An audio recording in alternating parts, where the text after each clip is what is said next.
Good morning.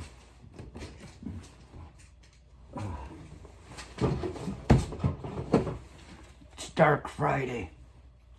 Dark Friday, man. They call it Black Friday because with the marketing, finances, economy, fiscal shit with the government and companies, there's red and there's black. When you're in the red, you're in debt.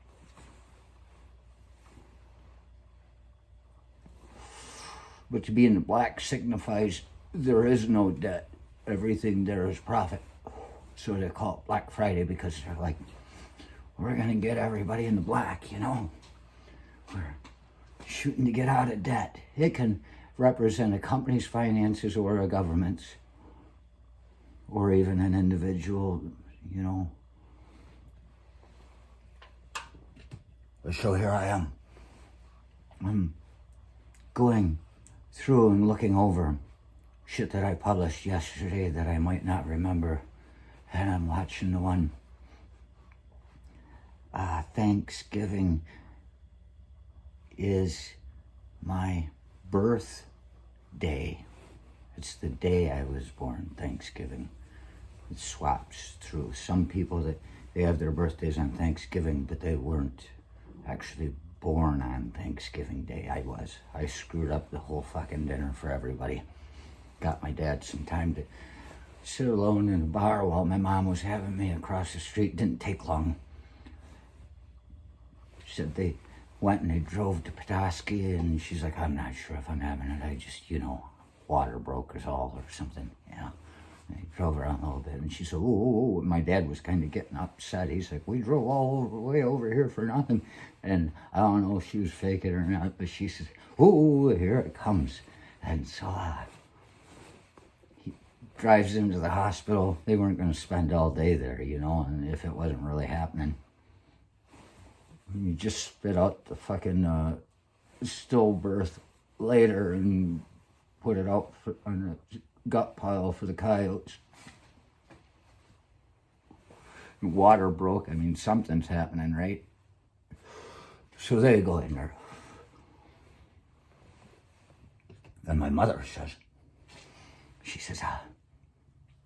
yep, they put her in a room to wait until something was about to happen, and there's some woman in there, and she's going,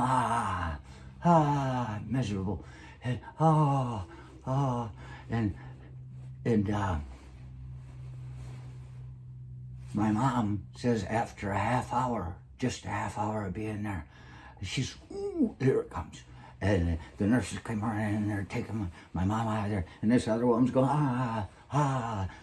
not fair, you fucking betrayed me, Judas, you fucking betrayed me. I've been in here for fucking 19 hours, and this kid won't come out. And here's Judas, fucking airborne, coming out with the umbilical cord like a fucking static line, into the world. Doctor picks me up, says, and I said, spit the shit up and just looked at him. Mother says I didn't cry. I just looked at him. Yeah, I'll get you later, motherfucker. I'm too small now, but I see far.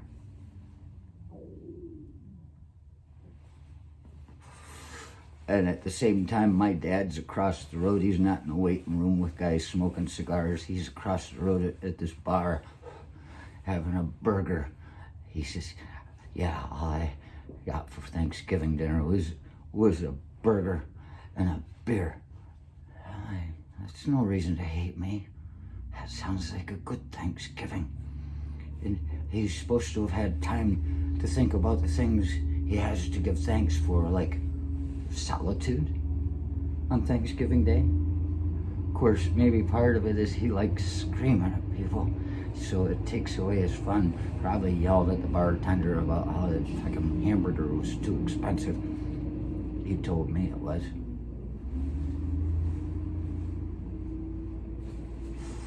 So I'm looking at, that was my birthday, Thanksgiving Day, 1969. And I went on to talk about faking my military ID. And the parts I left out, this is what I get back to, because there is an important part that I left out. See, on the front, you have your picture, and it's also got your name and your social security number and your unit, and it's got that stuff on it. Not sure about the unit, but it's got your personal information, and on the back, it's got your height, weight, eye color, you know, brown hair, blue eyes,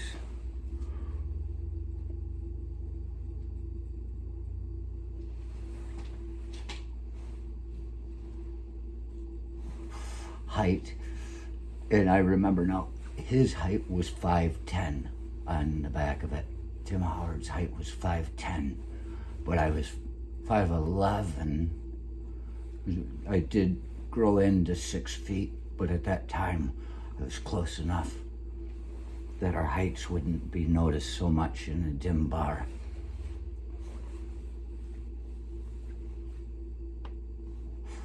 But here's the thing I left out, my weight. 185 pounds, it said. And I have only been as big as 180 in my entire life. And at that time I was working out, and the people that knew me thought I was doing steroids. I just got fucking big. I don't get sloppy. 200 pounds, if I were 200 pounds, I'd be fucking tearing fence posts out of the ground. Fucking monster. Monsters lurk in the dark. Just don't use a nightlight and you'll never have to fear seeing them.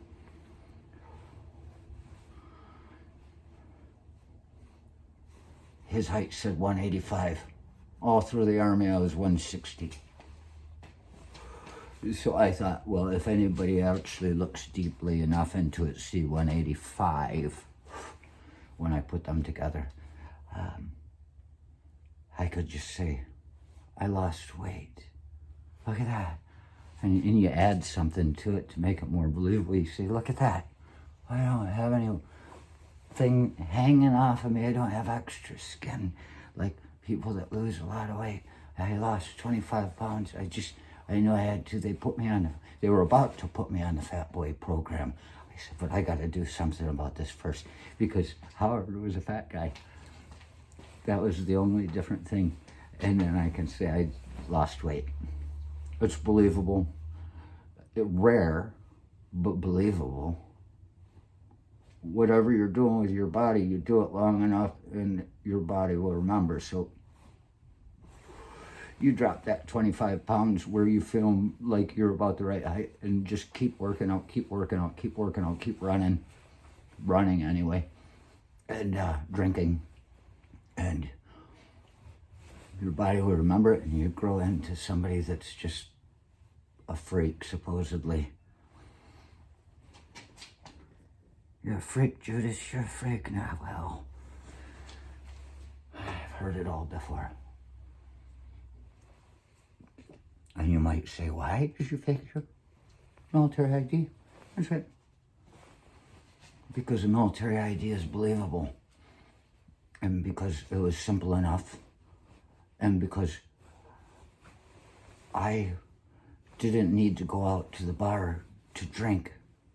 But my friends in the military, all of them were 21, old enough to go to the bar and drink. And so I couldn't go. I'd sit in the day room playing pool. Fuck, man. Wanted to be with my friends. And so that's why I did that. And so I was able to go into the bars, just hang out. And I was very, very quiet and respectable as a drinker in the bar, because I knew that I could get in trouble. And so I kept it easy. I tried not to talk too much. Sometimes I can walk into a place talking, like with Zanko the one time where we walked into a party store, a liquor store, a convenience store, to get beer, and I grabbed a 12-pack, and we were just walking on the way in, him and his friends. I was out of the Army. I went to visit him in Virginia, where he was diving, and went up, and I still talking, and I put my 12-pack on the counter, and the girl at the counter says, "I'm not sure you need any more." And Vizenko busted up laughing, and he says, "He hasn't even had any yet." So I just keep quiet in the bar, so they didn't have to really kick me out or notice me or anything like that. I was a respectable drinker until I turned 21, and then I was out of control. Why? Because I'm legal. Barely legal. Just on the edge of fucking getting thrown in jail for being drunk in public. But I look good in paper. And the thing is, by the time it came to my 21st birthday, which I was expecting to go into the bar I always went into and throw down my ID and say, "Don't you want to check my ID?" And they'd say, "No, you're all right. You're in here all the time."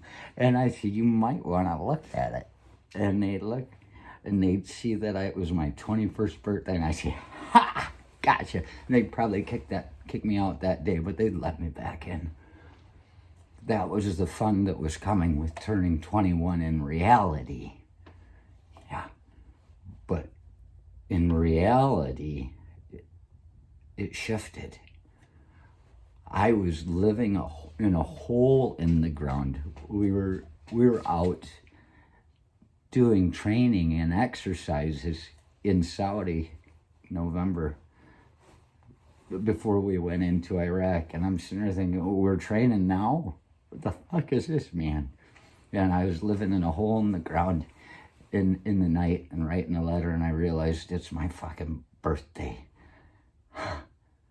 I don't get to play my bar joke, but the thing is, I did still get to have my 21st birthday drinks for a good couple of years before then, so I considered that fair. I considered that even. That means I wasn't drinking water out of somebody else's well. They get theirs in the end. I didn't get mine when it was coming, you know. But so I consider that fair, acceptable. I like to look at the bigger pictures rather than just say, "They fucked me again." People who go around saying they fucked me again all day long, they don't really have any sense of joy in their lives. They don't have any sense that they may be the one that makes things happen in their lives, good or bad, and then you can move from there. That's that. But I turned 21 in the desert, living life inside a hole. No one to send me beer, but Mama tried. Mama tried to send me liquor, but the Army, they denied.